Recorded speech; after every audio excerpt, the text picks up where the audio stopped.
এই বনটা তো বেশ উন্নত দেখা যাচ্ছে। আমাকে এই বনে কাজ শুরু করতে হবে, কিন্তু আমার তো একটা সহকর্মী পাখি লাগবে যার দ্বারা পাখিদের বশ করতে পারবো। তার আগে আমাকে পুরো বন ঘুরে ঘুরে দেখতে হবে কোন পাখি আমার কথায় কাজ করবে। এসব বলে ঈগল বন ঘুরে ঘুরে দেখতে থাকে। টুনি দেখ, কবুতরের ড্রাগন বাগানে কত সুন্দর লাল লাল ড্রাগন ধরে আছে। চল ওই বাগান থেকে কিছু ড্রাগন চুরি করে নিয়ে আসি। না না কাকুলি দিদি, এই কাজ করা যাবে না, চুরি করা মহাপাপ। টাকা হলে কবুতরের কাছ থেকে কটা ড্রাগন কিনে নিয়ে আসবো। শোন টুনি, তোর মতো অত সৎ থাকলে জীবন চলবে না। জীবনে উন্নতি করতে গেলে একটু চুরি করতে হয়। চুরি করে কখনো উন্নতি করা যায় না কাকুলি দিদি, বরং চুরি করা জিনিস একসময় ধ্বংস হয়ে যায়। আমি বাবা নদীতে গোসল করতে যাই, নদী থেকে এসে আবার মায়ের বাড়িতে বেড়াতে যাব। এসব বলে টুনি সেখান থেকে চলে যায়। আর তখনই গাছের উপর থেকে ঈগল সবটা দেখে কাকুলির কাছে চলে আসে। ওই পাখিটা সব মিথ্যে বলেছে, চুরি করে অনেক ধনী হওয়া যায়। আমার এক বন্ধু চুরি করে বড় বাড়ি করেছে, গাড়ি করেছে, আবার তার বনে একটা ফ্যাক্টরিও দিয়েছে, যে ফ্যাক্টরিতে অনেক শ্রমিক কাজ করে। তাই নাকি? আপনি কি তান্ত্রিক বাবা নাকি? আপনাকে তো তান্ত্রিক বাবার মতোই দেখা যাচ্ছে। আমি আসলে তান্ত্রিক বাবা না। আমার বন্ধু যেভাবে এত ধনী হয়েছে, আমিও সেভাবে ধনী হব বলে এই বেশ ধরেছি। তবে তুই যদি আমার কাজে সাহায্য করিস, তাহলে তুইও ধনী হতে পারবি। সত্যি বলছো দাদা? উফ, ধনী হওয়ার কথা শুনে আমার খুব খুশি লাগছে। আমার অনেক ইচ্ছে আমি ধনী পাখি হব আর রানীর মতো করে বসে বসে খাবো। এবার তোর সব ইচ্ছে পূরণ হবে, শুধু আমার কথা মতো কাজ করবি। শোন তাহলে সবটা বলছি। এরপর ঈগল কাকুলিকে তার সব বুদ্ধির কথা খুলে বলে, আর তারা সেখান থেকে জঙ্গলে চলে যায়। এই তো একটা গুহা পেয়ে গেছি। আমি এই গুহার ভিতরে যজ্ঞের আয়োজন করছি, আর তুই তোর কাজে চলে যা। আচ্ছা ঠিক আছে দাদা।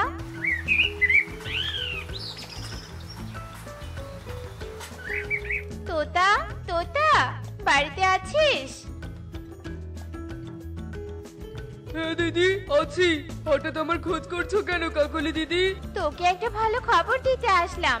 তোকে কত পাখিরা বিয়ের জন্য দেখে গেছে, কিন্তু কেউ তোকে মেয়ে দিতে চায় না কেন জানিস? তোর উপর অশুভ শক্তির ছায়া লেগেছে। কিন্তু তুমি কি করে জানলে কাকলি দিদি? আমাদের বনে এক তান্ত্রিক বাবা এসেছেন, তার সাথে দেখা হতেই আমাকে বলল যে আমাদের বনে দুজন পাখির উপর এমন অশুভ শক্তির ছায়া লেগেছে। আমি একজন আর তুই একজন। এখন এই ছায়া কাটাতে স্বর্ণের হার লাগবে। আমি হারের ব্যবস্থা করতে যাচ্ছি। কি বলছো এসব? স্বর্ণের হার লাগবে? কিন্তু আমি এত দামি হার কোথায় পাবো? আর তুমি বা কোথায় হার নিতে যাচ্ছ? আমি পাশের বনে আমার এক বন্ধু আছে, সেই বন্ধু অনেক ধনী।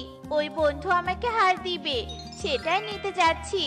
তুই যেভাবে পারিস হারের ব্যবস্থা কর, তাছাড়া সারা জীবন আইবুড়ো হয়ে থাকতে হবে। তুই চাইলে আমি তোকে একটা বুদ্ধি দিতে পারি। বলো কাকুলি দিদি, কি বুদ্ধি?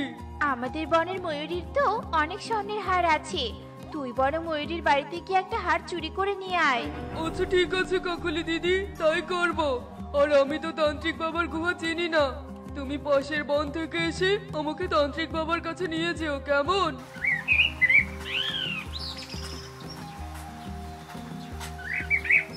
আমি এই গাছের আড়ালে লুকিয়ে থাকি। যখনই ময়ূর আর ময়ূরী বাইরে যাবে, তখনই ঘরে ঢুকে সোনার হারটা নিয়ে আসবো। ময়ূরী, চলো চলো, আজ আমরা আমাদের পুকুরে গোসল করব। কতদিন হলো ব্যবসার কাজের জন্য শান্তি করে পুকুরে গোসল করতে পারি না। হ্যাঁ ময়ূর, চলো।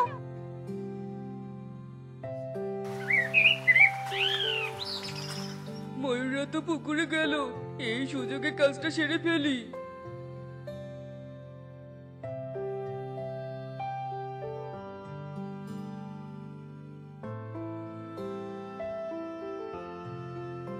হার এনেছি, এবার আমার বিয়েটা হয়ে যাবে। তোতা, হার এনেছিস? হ্যাঁ দিদি, এনেছি। তাড়াতাড়ি তান্ত্রিক বাবার কাছে চল, আমি তো আমার হার দিয়ে এসেছি। এতক্ষণে আমার হার দিয়ে তান্ত্রিক বাবা বুঝে যজ্ঞ করা শুরু করে দিয়েছে।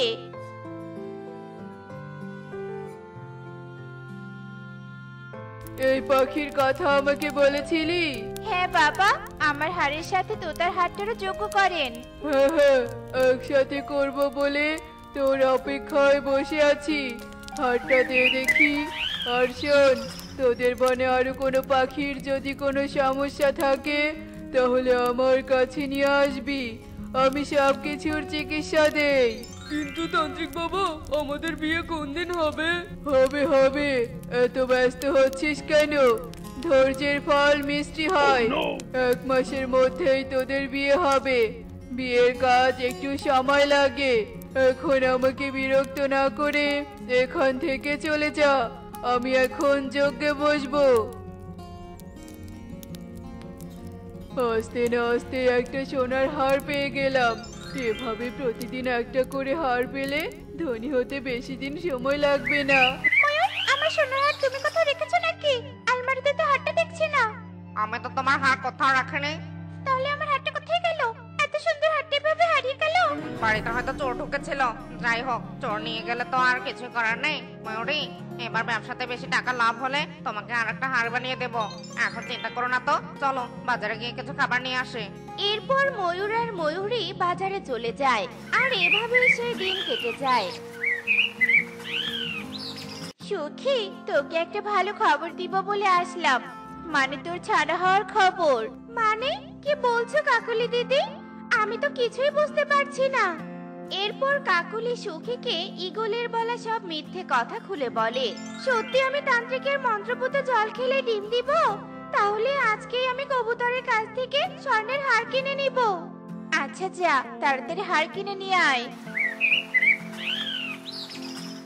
এরপর সুখী বাড়িতে চলে আসে, আর কবুতরকে সব বলে তারা স্বর্ণকারের দোকানের দিকে যেতে থাকে।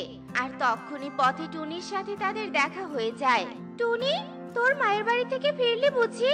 তা তোকে একটা খুশির খবর দেই, কিছুদিনের মধ্যেই আমিও তোর মতো মা হতে যাচ্ছি। তাই নাকি সুখী দিদি? ডিম দিয়েছো নাকি?